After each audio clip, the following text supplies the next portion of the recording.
what gap will Su-57 fill, and how is it different, sir, from the Americans and the Chinese versions, which are very, very expensive?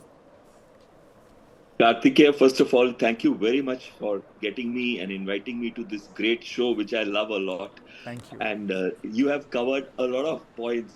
So there are a lot of things that you have already covered, but I can go and elaborate on that better way in terms of more technically, so as to explain how it can fill the gap, technological gap. Currently, we have close to 516 combat aircrafts, out of which 259 to 260 are Su-30 MKI, which is the fourth generation, and there are about 35, 36 or so Rafale, which is 4.5 generation, which is low observability aircraft.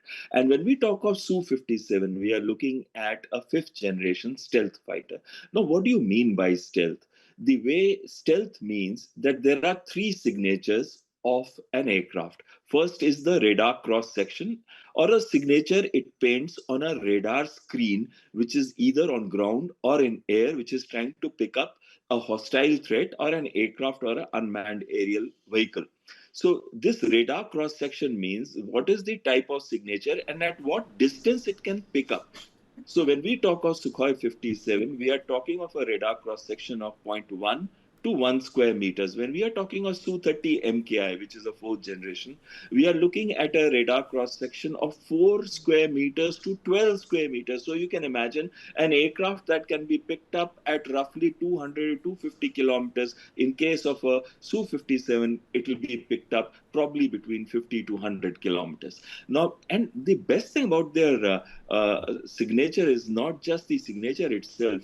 The radar fitted on a Su-57, it is NO36 Balka radar, which has a range of 400 kilometers, and it can pick up stealth aircraft at about 90 kilometers. And stealth is which one? Like F-35 or J-35 aircraft. In fact, they are saying that the F-35 and J-35, which is the fifth generation of America and China, can be picked up between 110 to 120 kilometers. It is phenomenal good, that radar. But when they talk of giving us Su-57, they're also talking of co-development. They're also talking of transfer of technology, 100%. They're also talking of giving us the source code. The problem with Rafale or the Mirage 2000, though they are damn good aircraft, is that we don't have their source code.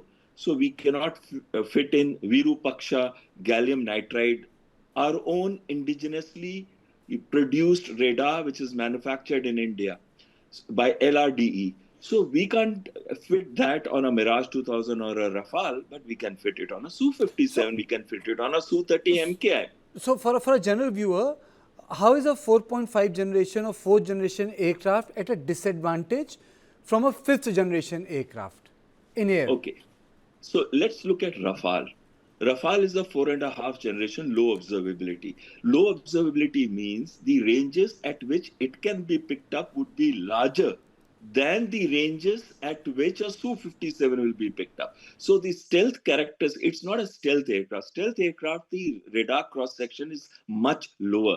And also the heat signature is much lower. We always talk of radar cross section. We rarely talk of heat signature. You had mentioned something like infrared search and tracking system. The infrared search and tracking systems are fitted on different fighter aircraft, like Su-57 has an exceptionally good IRST, infrared search and tracker.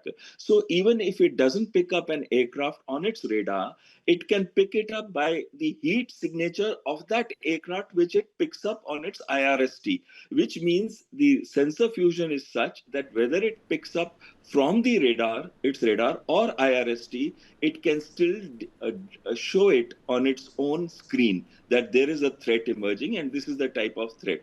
So the thing that we talk of Su-57 and extremely important is that it has got a sensor fusion of a very high order compared to Rafale. Now the Rafale that they are going to offer us is the Rafale F4, which is an advanced version of the F3 that we have today. At the same time, it cannot match the capabilities or stealth of that of the Su-57. But more than that, there is something called super maneuverability.